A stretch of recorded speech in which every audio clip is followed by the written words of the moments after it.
বিরোধী দলনেতার নাম কাটতে হবে, তিনি বাংলাদেশি। তিনি স্বীকার করছেন তার মা বাংলাদেশ থেকে এসেছেন। আমরা বলিনি, তিনি বারবার বলেছেন তাদের নাম যদি কাটা হয় তাহলে নাম কাটতে দেব, তা না হলে একটাও নাম আমরা কাটতে দেব না। নিশ্চিত থাকবেন, ভোটার তালিকায় নাম বাদ দেওয়া নিয়ে হুঙ্কার তৃণমূল নেতার। কোন তৃণমূল নেতা এবারে একটু বলি। মালদা জেলা তৃণমূল কংগ্রেসের সভাপতি আব্দুর রহিম বক্সি আবারও বিস্ফোরক কিছু মন্তব্য করলেন, শোনাবো তার বক্তব্য। আপনারা শুধু জেনে রাখেন, দিদি বলেছেন, আমরা মালদা জেলা আপনাদেরকে বলে রাখছি, যারা ভোটার আছে, যারা পরিবারের মানুষ ভোটার আছে, ভোটারের একটা ভোটার মালদা জেলায় যদি নাম কাটতে হয় তাহলে প্রথমে সম্মানীয় শিশির বাবুর নাম কাটতে হবে। যদি একটা নাম কাটতে হয় তাহলে প্রথমে সুকান্ত মজুমদারের নাম কাটতে হবে, একটা নিষেধ প্রমাণিকের নাম কাটতে হবে। আমরা দেখবো যে তাদের নামটা কাটা হয়েছে, বিরোধী দলের নাম কাটতে হবে, তিনি বাংলাদেশি। কিন্তু তিনি স্বীকার করেছেন আমার মা বাংলাদেশ থেকে এসছে।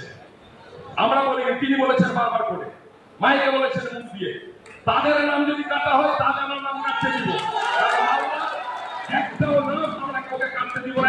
নিশ্চিত থাকবেন, দিদি আমাদের সাথে আছে, তৃণমূল কংগ্রেস আমাদের সাথে আছে, অভিষেক ব্যানার্জি আমাদের সাথে আছে।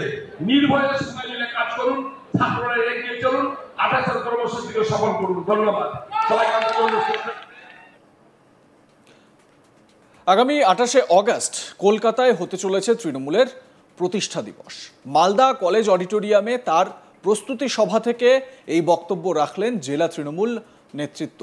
সেখানেই উপস্থিত ছিলেন আব্দুর রহিম বক্সি, উপস্থিত ছিলেন জেলা তৃণমূল সভাপতি সহ আরও অন্যান্য নেতা নেতৃত্ব, রাজ্য তৃণমূল ছাত্র পরিষদের সভাপতি তৃণাঙ্কুর ভট্টাচার্য সহ জেলা তৃণমূল কংগ্রেসের অন্যান্য নেতারাও সেখানে উপস্থিত ছিলেন। মালদায় শিশির, শুভেন্দু অধিকারী, সুকান্ত ও নিশীথের নাম বাদ গেলে তবেই আমাদের নাম ভোটার লিস্ট থেকে বাদ যাবে, হুঙ্কার আব্দুর রহিম বক্সি। মঞ্চে বক্তব্য রাখতে গিয়ে তিনি ভোটার তালিকায় নাম বাদ দেওয়া প্রসঙ্গে আব্দুর রহিম বক্সি বলেন, মালদায় যদি একটা ভোটারের নামও কাটা হয় তাহলে প্রথমে শিশির বাবুর নাম কাটতে হবে, সুকান্ত মজুমদারের নাম কাটতে হবে, নিশীথ প্রামাণিকের নাম কাটতে হবে, বিরোধী দলনেতার নাম কাটতে হবে, তিনি বাংলাদেশি। তিনি নিজে স্বীকার করেছেন তার মা বাংলাদেশ থেকে এসেছেন। আমরা বলিনি, তিনি বারবার বলেছেন তাদের নাম যদি কাটা হয় তাহলেই নাম কাটতে দেব, তা না হলে একটাও নাম আমরা কাটতে দেব না। নিশ্চিন্তে থাকবেন। কি বলেছেন আব্দুর রহিম বক্সি, আরো একবার শুনুন। আপনারা শুধু জেনে রাখেন, দিদি বলেছেন, আমরা মালদা জেলা আপনাদেরকে বলে রাখছি, যারা ভোটার আছে, যারা পরিবারের মানুষ ভোটার আছে, ভোটারের একটা ভোটার মালদা জেলায় যদি নাম কাটতে হয় তাহলে প্রথমে সম্মানীয় শিশির বাবুর নাম কাটতে হবে। যদি একটা নাম কাটতে হয় তাহলে প্রথমে সুকান্ত মজুমদারের নাম কাটতে হবে, একটা নিষেধ প্রমাণিকের নাম কাটতে হবে। আমরা দেখবো যে তাদের নামটা কাটা হয়েছে, বিরোধী দলের নাম কাটতে হবে, তিনি বাংলাদেশি। কিন্তু তিনি স্বীকার করেছেন আমার মা বাংলাদেশ থেকে এসছে। আমরা বলি, তিনি বলেছেন বারবার করে, মাইকে বলেছেন মুখ দিয়ে, তাদের নাম যদি কাটা হয় তাহলে আমার নাম কাটতে দিব, একটাও নাম আমরা কাউকে কাটতে দিব না। নিশ্চিত থাকবেন, দিদি আমাদের সাথে আছে, তৃণমূল কংগ্রেস আমাদের সাথে আছে, অভিষেক ব্যানার্জি আমাদের সাথে আছে। নির্ভয়ে সময় নিয়ে কাজ করুন, ছাত্ররা এগিয়ে চলুন, 28 কর্মসূচিকে সফল করুন। ধন্যবাদ সবাইকে।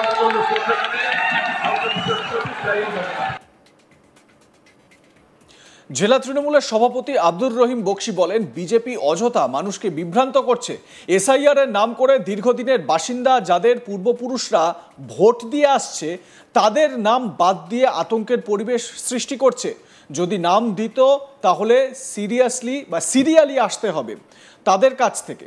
বিরোধী দলনেতা, তাদের পরিবার আছে, সুকান্ত মজুমদারের পরিবার আছে, নিশীথ প্রামাণিক যিনি এখনো বাংলাদেশে ভোট রয়েছে আমাদের মনে হচ্ছে, আগে ওদের নাম বাদ দেওয়া হোক, তারপর আমাদের এখানে নাম বাদ দেওয়া হবে। কি করে আমাদের নাম বাদ দিচ্ছে সেটাও আমরা দেখে নেব।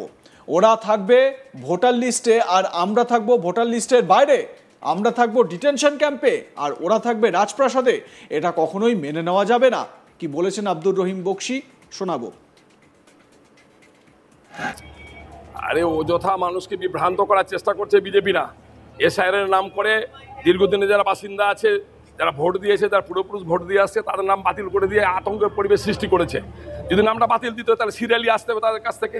বিরোধী দলনেতা তার পরিবার আছে, সুকান্ত মজুমদারের পরিবার আছে, নিশ্চিত পরিমাণ যিনি একবারে এখনো বাংলাদেশি ওখানে বোধহয় ভোটার আছে, তার মানে আমাদের মনে হচ্ছে ওখানে তাদের ভোটারের নাম আছে। এরকম লোকের নাম বাদ দিক, ওদের নামটা বাদ পড়লে তারপরে আমাদের এখানকার লোকের নাম বাদ দিবে। আর কি করে আমাদের নাম বাদ দিচ্ছে সেটা আমরা দেখে নিব। ওরা থাকবে ভোটার লিস্টে আর আমরা থাকবো ভোটার লিস্টের বাইরে, আমরা থাকবো ডিটেনশন ক্যাম্পে, আর ওরা থাকবে রাজপ্রসাদে। এটা কোনো সময় মানা যাবে না। শাসক দলকে তীব্র কটাক্ষ করেছে বিজেপি নেতৃত্ব। দক্ষিণ মালদা জেলা বিজেপির সাধারণ সম্পাদক অম্লান ভাদুরী বলেন, তৃণমূল কংগ্রেসের নেতা নেত্রীরা একদম অশিক্ষিতের মতো কথাবার্তা বলছেন। তারা বিভিন্নভাবে বিরোধী দলের নেতা নেত্রীদের কটূক্তি করছেন। কখনো বলছেন ঠ্যাং ভাঙবো, কখনো বলছেন বাংলাদেশ পাঠিয়ে দেবো, তারা একটু করে দেখাক। আমরা চাই তারা এটা করে দেখাক, কথার মাধ্যমে না বলে। বিজেপি নেতা অম্লান ভাদুরীর কি বক্তব্য শুনুন।